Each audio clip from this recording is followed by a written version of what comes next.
ప్రభు అయిన యేసుక్రీస్తు వారి శ్రేష్టమైన నామానికి మహిమ కలుగును గాక.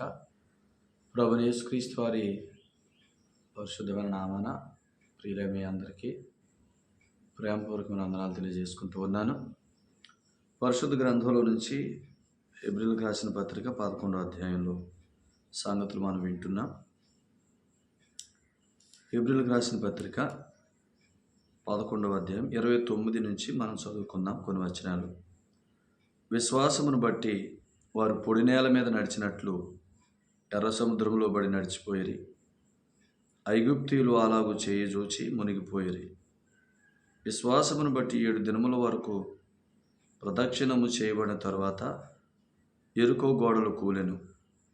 విశ్వాసమును బట్టి రాహాబును వేశ్య వేగుల వారిని సమాధానముగా చేర్చుకున్నందున అవిధేయులతో పాటు నశింపక పోయెను. ప్రార్థన చేద్దాం. పరిశుద్ధుడు తండ్రి, ప్రేమ కలిగిన దేవ మీకు వందనాలు. ప్రేమించి మాకు ఇచ్చిన మంచి సమయాన్ని బట్టి స్తోత్రాలు. ఈ సమయాన్ని మా కొరకు దీవించి ఆశీర్వదించమని మీ ఆత్మ ద్వారా మీ వాక్శక్తినిచ్చి మీ దోషం నోట మాతో మాట్లాడమని, మా ప్రభువును కూర్చున్న శ్రేష్టమైన సంగతులు, మా జీవాన్ని కూర్చున్న శ్రేష్టమైన సంగతులు మాకు ప్రత్యక్షపరచమని యేసుక్రీస్తు ప్రభువారి శ్రేష్టమైన నామన స్తోత్రములు స్తుతులు చెల్లించి ప్రార్థించి వాక్యాన్ని ధ్యానిస్తున్నాం తండ్రి. ఆమేన్. మరొకసారి చేరిన మీ అందరికీ, దేవుని వాక్యాన్ని ప్రతిరోజు ఈ గ్రూప్లో వింటున్న మీ అందరికీ ప్రేమపూర్వకమైన వందనాలు తెలియజేసుకుంటూ ఉన్నాను.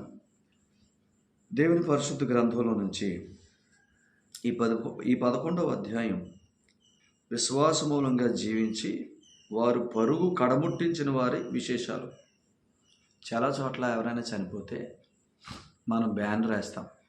ఇప్పుడు ఎవరైనా ప్రభు పిల్లలు నిద్రించారనుకోండి, బ్యానర్ వేస్తాం. ఆ బ్యానర్ వెనక మంచి పోరాటం పోరాడాను, నా పరుగు కడముట్టించానని రాసేస్తాం. ఈ మధ్య నిజంగా భక్తి కలిగి సంఘములో క్రమంగా కొనసాగి వాక్యాన్ని వింటూ భయభక్తులు కలిగి జీవించిన వారికి మాత్రమే కాక ఎవరంటే వాళ్ళకి రాసేస్తున్నాం. బతినంతకాలం తాగి చచ్చినోడు కూడా ఆ వాక్యమే రాసేస్తారు. ఇష్టానుసారంగా బ్రతికి చనిపోయినోడు కూడా ఆ వాక్యమే రాసేస్తున్నారు. అయితే ప్రభువు తన ఆత్మ ద్వారా హెబ్రీయులకు రాసిన పత్రిక 11వ అధ్యాయంలో విశ్వాసమూలంగా జీవించిన వారిని ప్రశంసిస్తున్నాడు. మంచి పోరాటం పోరాడాం, మా పరుగు కడముట్టించాం అని వారు చెప్పలేదు, కానీ ప్రభు వారి గురించి చెప్తున్నాడు. పౌలు చెప్పాడు, మంచి పోరాటం పోరాడాను, నా పరుగు కడముట్టించానని మనం చెప్పొచ్చు. ఎందుకంటే ఇప్పుడు మనం ఆత్మచేత నడిపించబడతాం. ఆత్మ ప్రభు మనలో ఉన్నాడంటే ఆత్మచేత నడిపించబడితే ఒక వ్యక్తి, ఆత్మ అంటే దేవుడు, ఆయన మనల్ని మంచి పోరాటంలోకి నడిపిస్తాడు. కాబట్టి ఆత్మ ద్వారా పోరాడే ప్రతి పోరాటం అది మంచి పోరాటమే. ఆత్మ ద్వారా పోరాడే పోరాటం అంటే ఏమవ్వాలా? ఆత్మ ద్వారా పోరాటం అంటే మన యుద్ధోపకరణములు ఈ లోక సంబంధమైనవి కావు, దేవుని ఎదుట దుర్గములను జాలినంత శక్తి గలవి అని అన్నాడు. మన పోరాటం ఆత్మతో పోరాటం అంటే పరలోకమందలో ఉన్న దురాత్మ సమూహాలతోనూ ప్రధానులతోనూ అని చెప్పాడు. దేవుని ఎదుట దుర్గములను పడద్రోయగలిగినంత శక్తి గలవంటే మన పోరాటం అంతా కూడా ప్రభువు కొరకైన పోరాటం, దేవుని కార్యాల కొరకైన పోరాటమై ఉండాలి. లేదా మన పోరాటం ఎప్పుడూ కూడా ఈలోక సంబంధమైన పోరాటమై ఉండకూడదు. ఈలోక సంబంధమైన పోరాటమే ఉండకూడదు. ఇప్పుడు ఇలా అంటాను వినండి, ఎంతసేపు ఇక నమ్ముకున్న తర్వాత కష్టాలు రావాలని ప్రార్థన చేయండి అని అంటారు. దేవుడిని నమ్ముకుంటే అసలు తినే విషయంలోనో తాగే విషయంలోనో ఈ లోట్లలోనే ఉంటే ఇంకా నువ్వు పోరాటం ఏం చేస్తావు? అసలు పోరాటం అర్థమైందా? కొద్దిమంది ఏమంటారంటే యేసుప్రభుని నమ్ముకుంటే శ్రమలు కలగాలని ప్రార్థన చేయాలంట. విశ్వాసి ఎప్పుడు శ్రమల పాలవుతాడంటే విశ్వాస మూలంగా జీవించినప్పుడు శ్రమల పాలవుతాడు. ప్రభువే శిక్షకు అప్పగిస్తాడు, ఆయన్ని శిక్ష చేస్తాడు. శిక్ష చేసే దానిలో భాగంగా ఆయన శ్రమలకు అప్పగిస్తాడు. అంతేగాని శ్రమలకు నన్ను అప్పగించమని నువ్వు అడుగుతావేంటి? ఆ సమయం వస్తే ఆయన అప్పగిస్తాడు. హెబ్రీ పత్రిక 12వ అధ్యాయంలో తండ్రి కుమారుని శిక్షించినట్టుగా ఆయన మనల్ని శిక్షిస్తున్నాడు. మన మేలు కొరకే శిక్షిస్తున్నాడు. భూమి మీద ఉన్న తండ్రులు శిక్షిస్తే ఒప్పుకుంటున్నామే. పరలోకంలో శ్రేష్ఠుడైన తండ్రి మన అభివృద్ధి, మన క్షేమాన్ని అందరికంటే ఎక్కువ కోరేవాడు. ఆయన శిక్షిస్తున్నాడు. శిక్షకు లోబడ్డామనుకో, తర్వాత కొద్దిసేపటికి ఆయనే పిలిచి భోజనం పెడతాడు. మా చిన్నప్పుడు మా నాన్న కొడితే ఓ మూలకెళ్ళి కూర్చునేవాళ్ళం. తర్వాత 1 గంట 2 గంటలకే ఆయనే వచ్చి బయటికి ఏ మంచం కిందో ఏ మూలలో ఉంటే బయటికి లాగి అలా చేయకూడదమ్మా, ఇలా చేయకూడదు అని చెప్పి మళ్ళీ ఆయనే అన్నం పెట్టేవాడు. అంటే ఇప్పుడు తండ్రి ఎందుకు కొడుతున్నాడో మన మేలు కొరకు, మన క్షేమం కొరకు. కొట్టినా మళ్ళా తర్వాత చేరదీసేది ఏ పని? ఆయనే.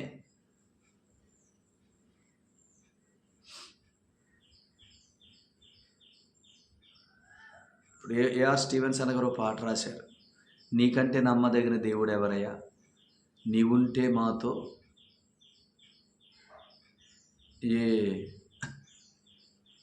ఏ భయము లేదయ్యా అనే పాట. అందులో మేలు కొరకై అన్నీ జరిగించు యేసయ్యా, మేలు కొరకై అన్నీ బాధించిన స్వస్థపరిచేది నీవే, కొట్టినా మళ్ళీ పెట్టేది నీవే అన్నట్టుగా రాశాడు ఆయన ఆ పాట. అర్థమైందా? ఆయన కొట్టేది ఎలా కొడుతున్నాడు? తండ్రిగా కొడుతున్నాడు. ఎప్పుడు మనం విశ్వసించాం కాబట్టి, ఆయన కుమారులం కాబట్టి, ఇక ట్రీట్మెంట్ అంతా తండ్రి కుమారుడు అనే ఆ సంబంధంలోనే ఉంటుంది తప్ప ఇక వేరేగా ఉండదు. చంపటానికి కొట్టడేక తండ్రి. ఒకప్పుడు ఆయన యేసుప్రభుని నమ్మక ముందు ఆయనకు శత్రువులు, అప్పుడు ఉగ్రత కింద ఉన్నాం. యేసుప్రభుని నమ్మినప్పుడు ఉగ్రత కిందలే, శత్రువులం కాదు. ఆయనతో సమాధానపరచబడ్డాం, నీతిమంతులు, ఆయన కుమారులు, క్రీస్తుతో పాటు వారసులు. వారసత్వం నువ్వు అనుభవించట్లే, వారసుడివే కానీ వారసత్వం అనుభవించట్లే. యేసుప్రభుని నమ్ముకుని నువ్వు ఎక్కడ కూర్చున్నావు? ఎఫెసీ 2:7 ప్రకారం క్రీస్తుతో పాటు పరలోకంలో కూర్చున్నావు. క్రీస్తుతో పాటు పరలోకంలో కూర్చున్నావు అంటే క్రీస్తు ఎలాగో వారసుడు, సమస్తానికి నువ్వు అలా వారసుడివి, వారసురాలివి. ఇప్పుడు ఆయన ఎందుకు కొడుతున్నాడో, నువ్వు విశ్వాస మూలంగా జీవించిన కారణం చేత పరలోకపు అనుభవాలు నీ ఇంట్లో, నీ జీవితంలో, నీ ఆరోగ్యంలో, నీ ఆర్థిక విషయాల్లో కనబడట్లే, ఆ సమృద్ధి కనబడట్లే. నువ్వు పరలోకపు అనుభూతుల్లోకి ప్రవేశించట్లేదు కాబట్టి ఆ అనుభూతుల్లోకి నేను ప్రవేశించడానికే ఆత్మ నీలో ఉంచాడు, ఆత్మ ద్వారా నీకు బోధిస్తున్నాడు. కానీ ఆత్మ చెప్పుచున్న సంగతులు నువ్వు నిర్లక్ష్యం చేసి నీ హృదయం కఠినం చేసుకొని నువ్వు శ్రమలు కొని తెచ్చుకుంటున్నావు. విశ్వాస మూలంగా జీవించిన కారణం చేత విశ్వాసి శ్రమల పాలవుతాడు. కానీ శ్రమల కోసం ప్రార్థన చేయండి, ఇది చాలా పొరపాటు. తెలియక చెప్పే బోధలు వీటి మీద ఇవి ఒక రకంగా దుర్బోధతో సమానం. శ్రమలు కోరుకోవాలేంటి? అది కాదు. నువ్వు విశ్వాస మూలంగా జీవించాలనేది హై ప్రయారిటీ, అది ఫస్టే. అదే విశ్వాస మూలంగా జీవించడం ద్వారా నువ్వు మనుషులందరికీ కలిగే శ్రమలన్నిటి నుంచి నువ్వు తప్పించబడతావు, దేవుని శక్తి చేత కాపాడబడతావు.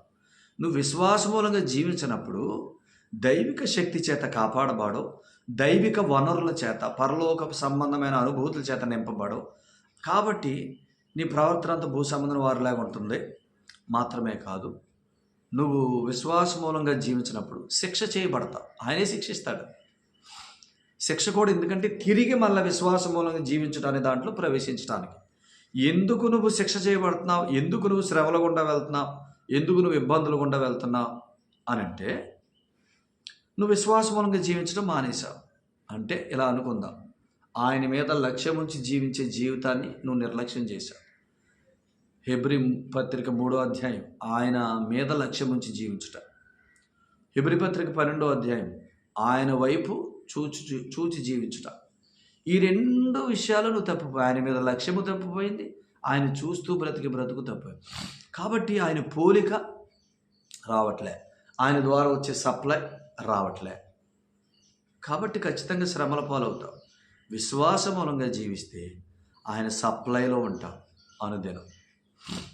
మనం శారీరమైన శ్రమలో, తిండి లేకో, నీళ్ళు లేకో, ఆరోగ్యంలో నలిగిపోయి రకరకాల ఇబ్బందులు పడటం కోసం కాయద అని విమోచించింది. రక్షించబడిన మన జీవితం పరలోకపు శక్తి చేత ఎంత కాపాడబడుతుందో లోకానికి చూపించి, లోకులందరి మధ్యన మన జీవితం ఎంత సెపరేటో లోకానికి చూపించి అనేక మందిని ఆయన వైపు ఆకర్షించడానికి. షడ్రకు, మేషకు, అబేద్నెగోలను అగ్నిగుండంలో చంపటం కాదు ఆయన ఉద్దేశం, వారి ద్వారా ఆయన ఏంటో కనబరుచుకొని ఆ రాజ్యాన్ని మార్చటం.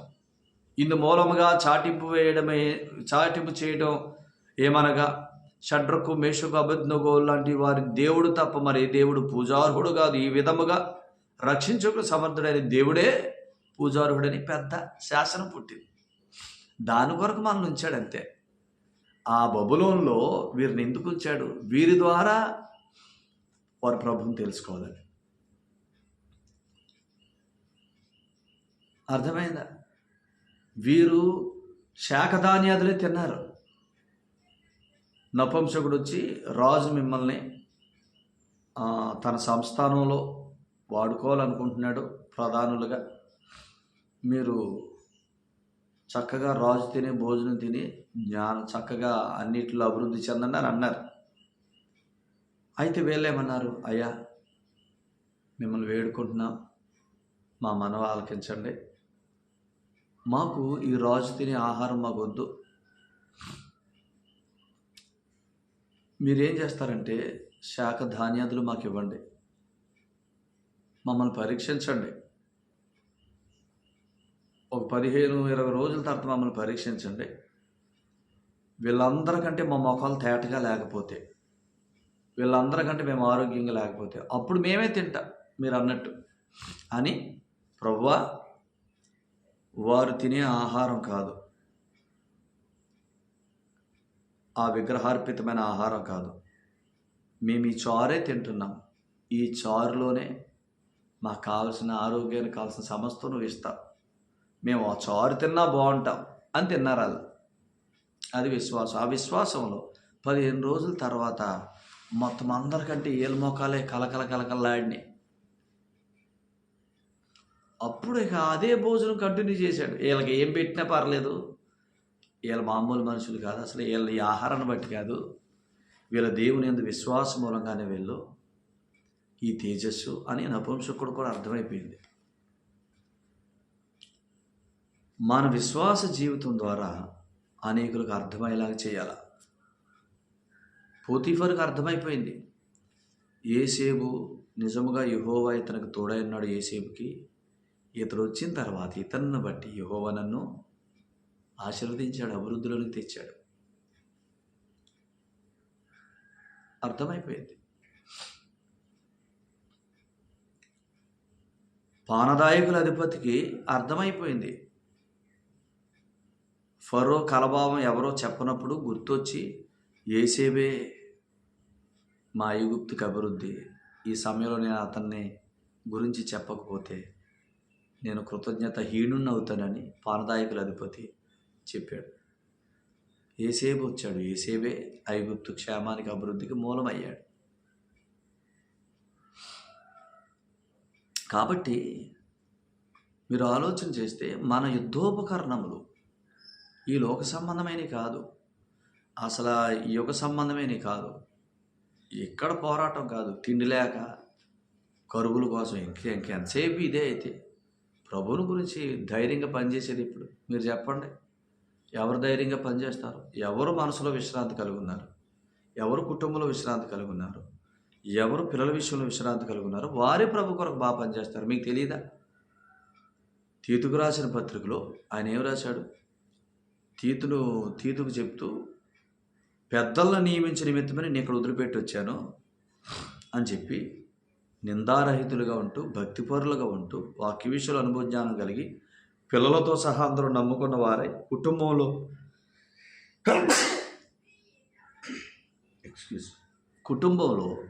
ఏ విధమైన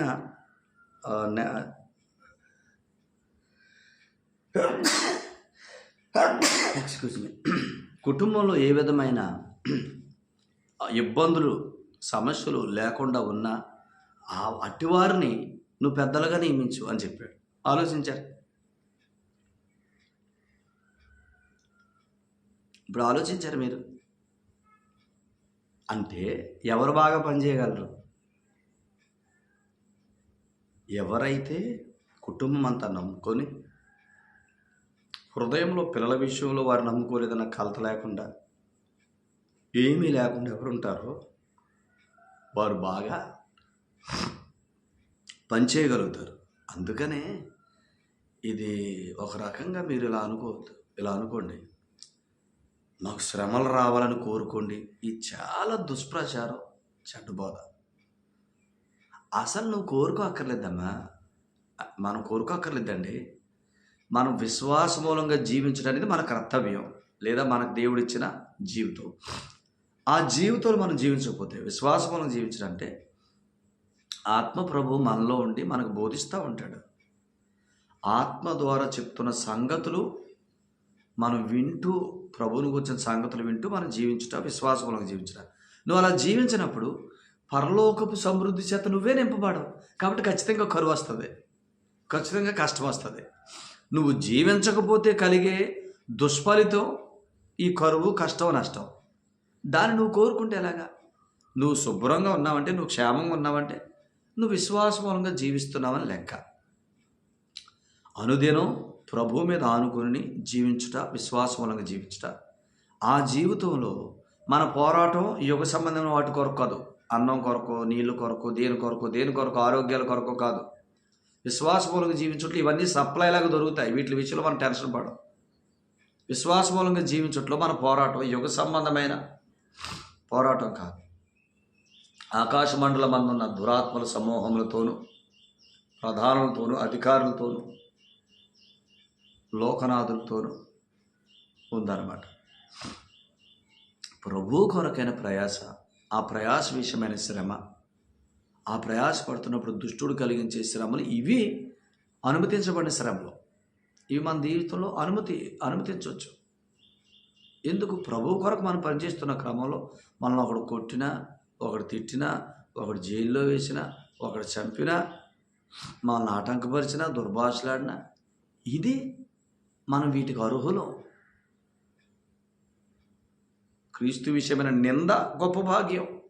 నిన్న చెప్పుకున్నాం కదా, మోషే పెద్దవాడైనప్పుడు ఐగుప్తు భోగభాగ్యాల కంటే క్రీస్తు విషయమైన నింద గొప్ప భాగ్యం అనుకున్నాడు. అది భాగ్యం అనుకోండి. శారీరమైన శ్రమల భాగ్యం కాదు. శారీరకంగా నువ్వే కష్టాలు, కన్నీళ్ళు అనుభవిస్తూ నలిగిపోతూ ఉంటే నిన్ను చూసి ఎవడొస్తాడు దగ్గరికి? ప్రభు దగ్గరికి. ఒక ఆయన అన్నాడు, యేసుప్రభుని నమ్ముకుంటే అన్ని కష్టాలని అంట కదా, నేను రాను ఆయన దగ్గరికి అన్నాడు. ఎవరు చెప్పారు మీకని అడిగారు. బయట అలాగ ఉంది. మరి అపవాది కుయుక్తులు, ఇదో కుయుక్తి. కాబట్టి మనం శారీరకమైన శ్రమలు అనుభవించడం దేవుని చిత్తం కాదు. తిండి లేకో, ఆరోగ్యం లేకో, ఇంట్లో పరిస్థితులు బాగోకో, వాటి విషయంలో నలిగిపోతూ మానసికంగా నెమ్మది లేకుండా జీవించడం దేవుని చిత్తం కాదు. మనం ఎంత నెమ్మది కలిగి ఉంటామో అంత కొరకు ప్రభు కొరకు పని చేయగలుగుతాం. ప్రభు కొరకు పనిచేస్తున్న సమయంలో ప్రభు విషయమైన నిందలు ధైర్యంగా ఎదుర్కొంటాం. అసలు ఎక్కడే నలిగిపోతే నువ్వు బయటికి వెళ్తా, ధైర్యంగా ఏం పని చేస్తావు? అది ప్రాముఖ్యమైన సంగతి. సో అందుకనే ఈ భాగంలో మనం ఆలోచన చేస్తున్నప్పుడు 29లో విశ్వాసమును బట్టి వారు పొడి నేల మీద నడిచినట్లు ఎర్ర సముద్రంలో పడి నడిచి పోయిరి. చూసారా? ఐగుప్తులు అలాగ చెయ్యి చూసిరి, వారి వల్ల అవలా. ఎందుకు? వారు విశ్వాసులు కాదు. విశ్వాసులు ఎవరు చెప్పండి? ఐగుప్తుల నుంచి వచ్చిన మోషే, అతని ప్రజలే. వారి కోసం దేవుడు ఏమైనా చేస్తాడు. వారు ఆయన నమ్మారు, పస్కాను ఆచరించారు, విశ్వాసం బట్టి ఐగుప్తులోంచి బయటకు వచ్చారు. ఆయన మాటను బట్టి ఎర్ర సముద్రంలో నడుస్తున్నారు. వారు స్పెషల్ కాబట్టి వారి కోసం ఆయన ఏమైనా చేస్తాడు. నువ్వు నమ్మలేదు. నువ్వు వారితో సమానంగా నేను వెళ్ళిపోవాలనుకుంటే ఎలా వెళ్తా? వాళ్ళ వెనకాలే సముద్రంలో నడిచేద్దాం అనుకున్నారు. అయిందా పని? లేదు. మీరు ఆలోచించేయండి. విశ్వసించిన వారి కొరకు ఆయన ఏమైనా చేస్తాడు. విశ్వసించిన వారు అంటే వారు ఆ జీవంలో ప్రవేశించలేదు కాబట్టి, ఆయన ద్వారా కలిగే ఆ జీవంలో ప్రవేశించలేదు కాబట్టి ఆయన వారి కొరకు చేయలేడు. సో అందుకనే ఐగుప్తీయులు ప్రవేశించారు కానీ వారిలాగా అనుకుని అందులో ప్రవేశించారు కానీ సముద్రంలో మునిగి చనిపోయారు. సముద్రం వారిని ముంచేసింది. అదే సముద్రం వీరిని పోనిచ్చింది, వారిని ముంచేసింది. కారణం వారు విశ్వాస మూలంగా జీవిస్తున్న చేత. సృష్టి విశ్వాసులకు వ్యతిరేకంగా పనిచేయదు. విశ్వాస మూలంగా జీవిస్తే విశ్వాసులకు సహకరిస్తుంది. హగ్గై గ్రంథంలో నేను మరొకసారి భూమిని ఆకాశాన్ని కంపింపజేస్తాను, అన్యజనులందరూ తమ ఇష్ట వస్తువులు తీసుకొచ్చి మీకు అప్పగిస్తారు, ఈ మందిరం మునుపటి మందిరం కంటే మహిమగా నేను మారుస్తాను, మీరు కడతారు అని చెప్పాడు. అంటే విశ్వాస మూలంగా మనం జీవించి విశ్వాస మూలంగా ప్రభువును అనుకుని మన కార్యాల్లోకి సాగిపోతున్నప్పుడు మన చుట్టూ ఉన్న ప్రజల్ని, అధికారుల్ని, భూమిని, ఆకాశాన్ని ఆయన కంపింపజేసి ఈ సృష్టి యావత్తు తన పిల్లల పక్షంగా నిలబడేలాగా చేస్తాడు. ఈ సంగతి మీకు అర్థమైతే మీరు ధైర్యంగా బ్రతుకుతారు, చక్కగా ఆలోచిస్తారు, విశ్వాసంలో స్థిరపడతారు. దేవుడు ఇటు విశ్వాసపు అనుభవాల్లోకి మనల్ని నడిపించునుగాక. ఈ సంగతులు మనసులో పెట్టుకోండి. ప్రభు ఈ సంగతుల ద్వారా మిమ్మల్ని ఆదరించునుగాక, మిమ్మల్ని బలపరచునుగాక. శారీరకమైన శ్రమలు అనుభవించడం దేవుని చిత్తం కాదు. అవి మీకు రాకుండా వల్లనని ప్రార్థిస్తున్నాను అన్నాడు పౌలు. శారీరక శ్రమలు మనకు రాకూడదు, క్రీస్తు విషయమైన శ్రమలు రావాలి. దేవుడు ఈ సంగతులు మనందరికీ గ్రహింపునట్లు చేయనుగాక. దేవుడి మాటలు మనకు దీవించునుగాక. ప్రార్థన. పరిశుద్ధుడైన తండ్రి, ప్రేమగల దేవుని మీకు వందనాలు. ప్రేమించి ఇచ్చిన ఈ సందేశానికి స్తోత్రాలు. సందేశం యొక్క సారాంశం మా ప్రియులందరి హృదయాల్లో నిలిచినట్లు నాయన వారందరికీ జ్ఞానము, ప్రత్యక్షత గల మనసు దయచేయండి. సంపూర్ణ గ్రహింపు యొక్క సకలైశ్వర్యం మన మనసు ఇవ్వండి.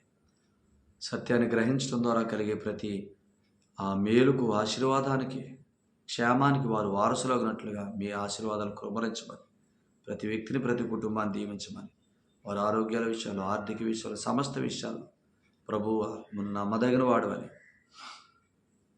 మీరు ఖచ్చితంగా సమృద్ధిలో నింపుతారని, విశ్వాస మూలంగా జీవిస్తే సమృద్ధిలో ఉంటామని, క్రీస్తు విషయమైన శ్రమలు కూడా ధైర్యంగా ఎదుర్కొంటామని వారు తెలుసుకోవడానికి మీ కృప అనుగ్రహించమని వేడుకుంటాం. ప్రతి కుటుంబాన్ని దీవించమని యేసు ప్రభు పేరట ఈ సంగతులు మా అందరి జీవం కొరకే మీరు ఇచ్చినందుకు స్తోత్రములు, స్తుతులు చెల్లించి ప్రార్థిస్తున్నాం పరలోకపు తండ్రి. ఆమేన్. ప్రభు మిమ్మును, మీ కుటుంబాలను బహుగా దీవించునుగాక. అందరికీ ప్రేమపూర్వకమైన వందనాలు.